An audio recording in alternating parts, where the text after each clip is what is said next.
In the CBI theater, the military police were faced with two kinds of traffic problems. Traffic through a tortuous, unexplored jungle on a road still under construction, which has since been named the Stillwell Road, and street traffic in ancient foreign cities, not yet geared to the high speed of modern war. One such foreign city is Calcutta, India, metropolis of the Orient, home of 3 million Hindus and sons of Mohammed.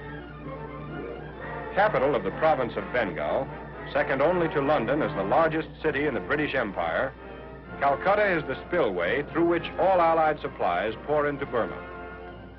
To its steaming harbor on the Hooghly River, 80 miles inland from the Bay of Bengal, ships arrive daily from America's assembly lines. But from Calcutta's docks to the foxholes of Burma is a distance of 1,000 miles.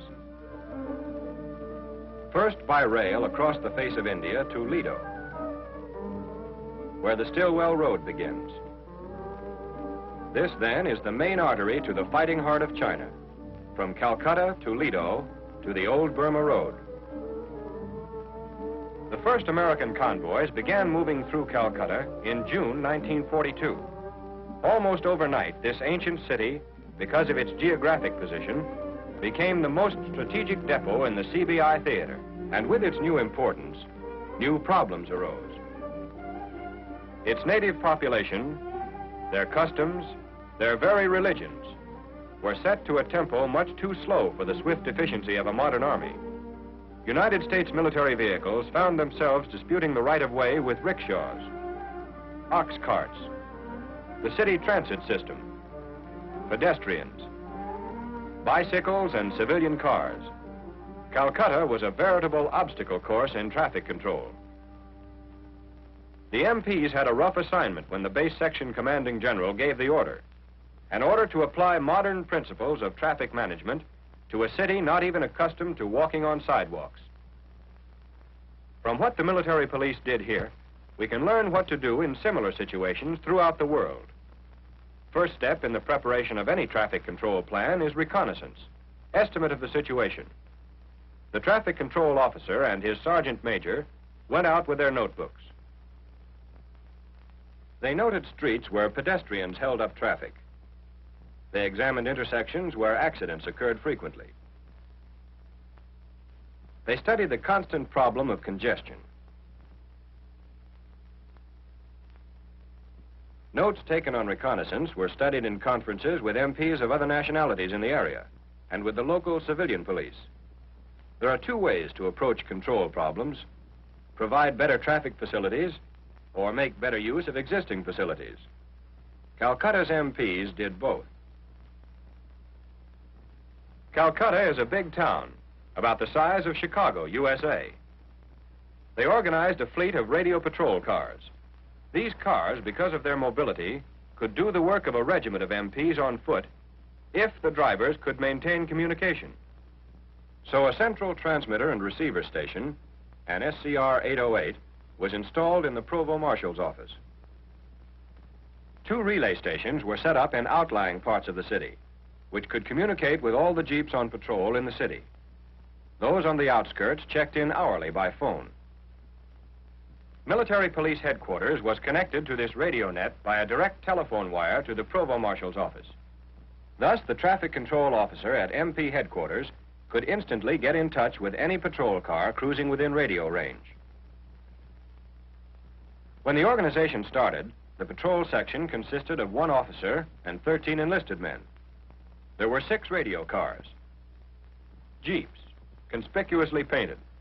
Each had an SCR 610 in the back seat. Their radio range was the city limits of Calcutta.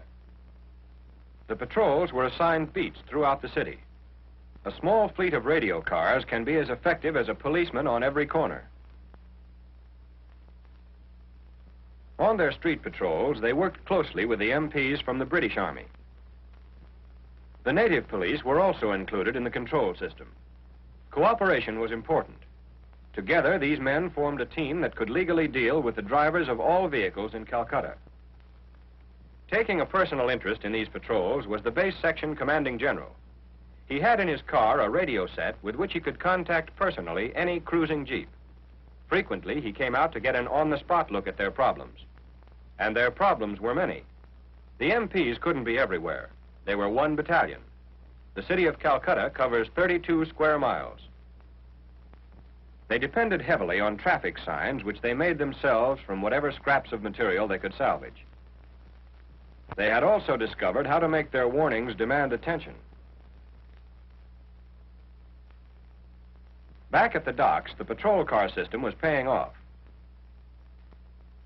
As a convoy assembled, the MPs discussed with the convoy commander the route to be taken through the city. When called upon for an escort, one patrol car took the lead. As the convoy got underway, another took its place at the rear. Other cars were stationed at certain danger points until the convoy passed. These assignments varied not only with the convoy's route, but they were also changed daily so that MPs were frequently seen in different sections of the city. This facilitated the movement of traffic and gave the appearance of a greater traffic control force than the actual strength of the MP battalion.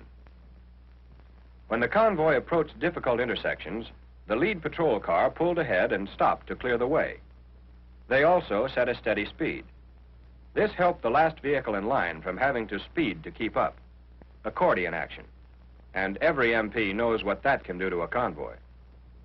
Radio communication was maintained by the two patrol cars, at the head and at the rear. Each periodically reported to MP headquarters, where the convoy's passage through the city was checked according to the schedule previously arranged.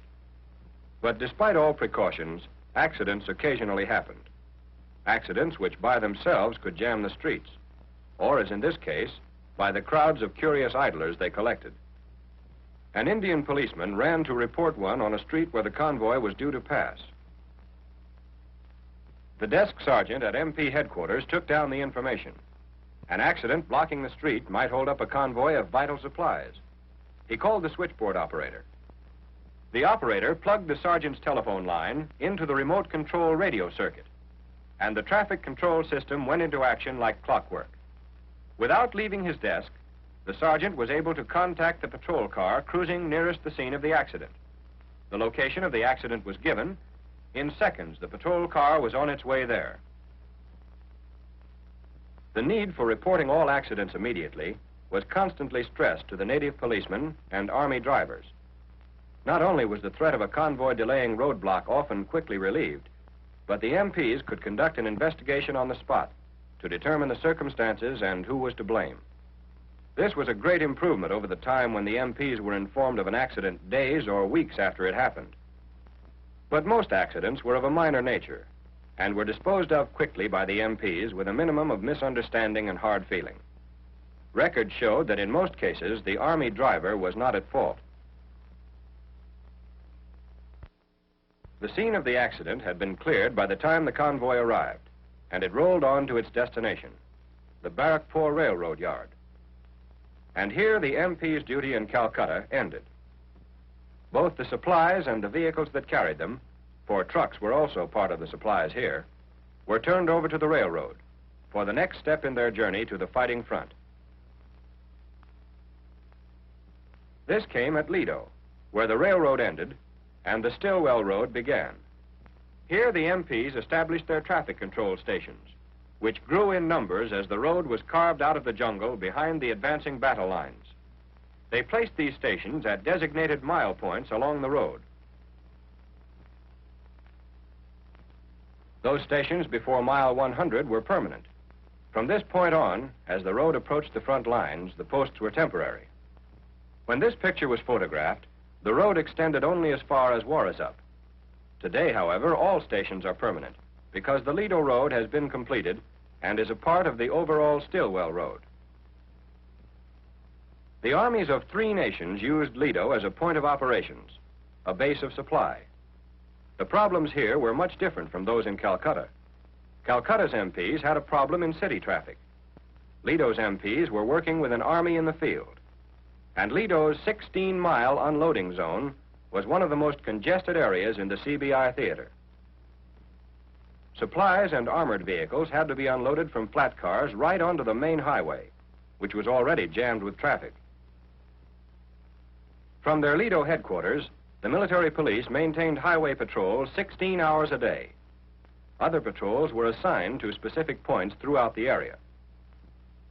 Traffic Control Station number 1 was located at the northern entrance to Lido. It was the checking station for motor vehicles coming into Lido from India. Here, after every vehicle had been thoroughly searched for liquor, opium, and enemy agents, the driver's trip ticket was examined. If everything was okay, he was allowed to proceed into town. These vehicles were driven by Chinese as well as Americans, and as in Calcutta, traffic regulations were enforced by teams. Also similar to Calcutta's control system, Lido's MPs had patrol cars. Typical was their job of leading convoys to the local motor pool.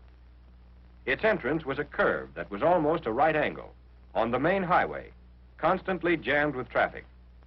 As the convoy approached, one MP stationed himself on the highway to stop the main stream. Another moved into the motor pool to halt vehicles coming out.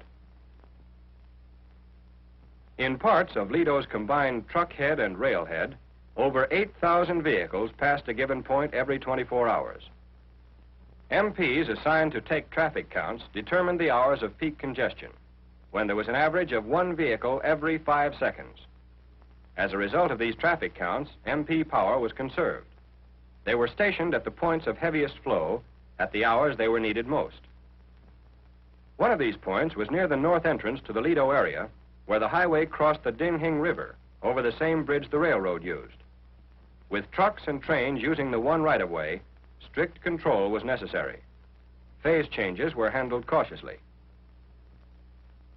Somewhat relieving the congestion here, an MP shuttled part of the traffic, particularly the lighter vehicles, to an engineer-constructed ponton bridge a mile upstream.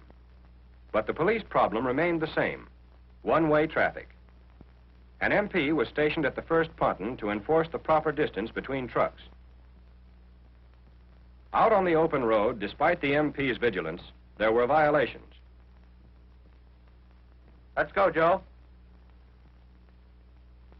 Speeding on curves was extremely dangerous anywhere along this road. Drivers caught doing it could expect the fullest through-channels fury of the Provost Marshal. The MPs ordinarily approached the driver from the rear, but in this case they came directly over because they knew him.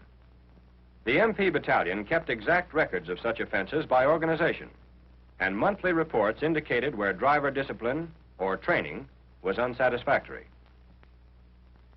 Traffic Control Station number 2 was located 4 miles east of Lido. This was the eastern gate to the Lido area, and here outgoing vehicles received another check. On the other side of this barrier line, the Stillwell Road entered open country and became the damnedest highway in the world. Over the Naga Hills, through the Hukwang jungle, through the tropic heat and the monsoon's mud, to the Japs.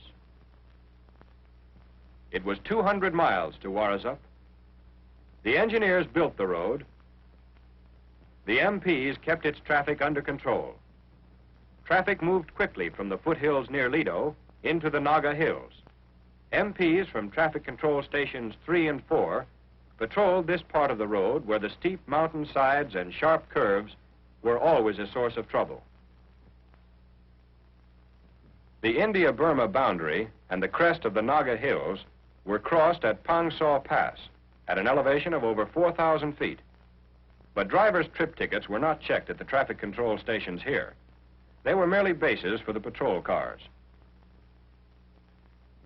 Down in the jungle, all vehicles were halted at Traffic Control Station number 5, where the natives from the neighboring village of Loglai occasionally came to pass the time of day. The MPs here recorded the number of vehicles passing through each month. From here on along the road, each control station furnished up-to-the-minute reports of the road condition ahead, and the news was usually bad. Along the steep drainage slopes of Burma, there were many places where rains regularly reduced the road to one-way traffic. At such points, defile control was applied. An MP was stationed at each end of the defile. Traffic was allowed to take turns moving east and west. Moving east, halfway to the front, traffic was more restricted. Number 8 was the last permanent control station.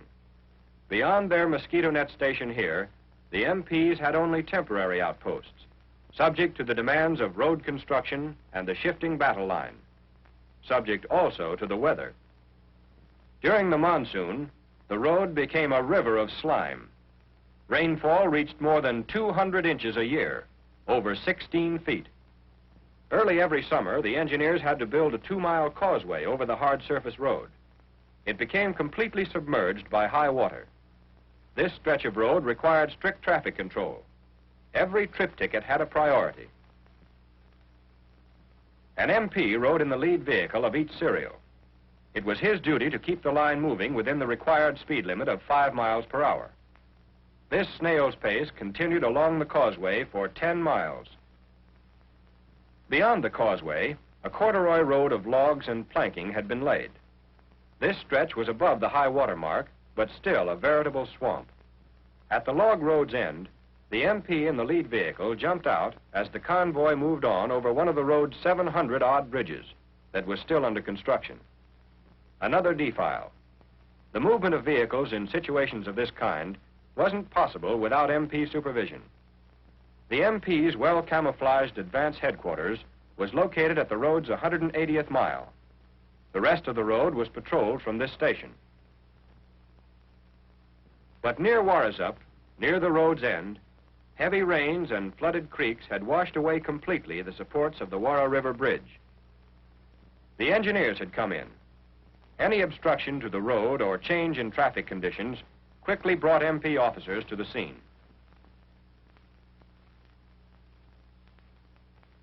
Was there the possibility of a detour? Could a one-lane bridge section be thrown up quickly? Should convoys on the way be halted far back up the road to avoid congestion here? These questions had to be answered. They had to be answered with a plan. Planning. That was the solution to traffic control problems. Planning. In the ancient streets of Calcutta and in the map-cluttered conference rooms. Planning moved a mountain of supplies through the city. And on the Stillwell Road, planning kept an endless conveyor belt speeding to the battlefront. The Stillwell Road was completed January 2nd, 1945, and the first convoy traveled from India to China. It was a great moment. For China and the Allies, it was a major victory.